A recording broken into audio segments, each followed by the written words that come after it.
Abu Zubaydah was special. If you needed a false passport, if you wanted a safe house, let's say, or you needed someplace to hide out, you went to Abu Zubaydah.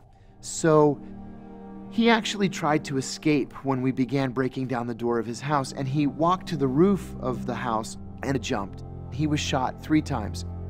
When Abu Zubaydah fell, I sped to the scene and I said, that doesn't look anything like Abu Zubaydah.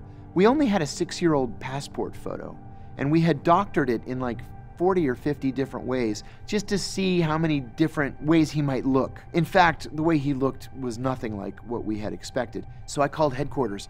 I said, they say it's him. I don't know if it's him. It doesn't look anything like the pictures. So they said, take a picture of his ear.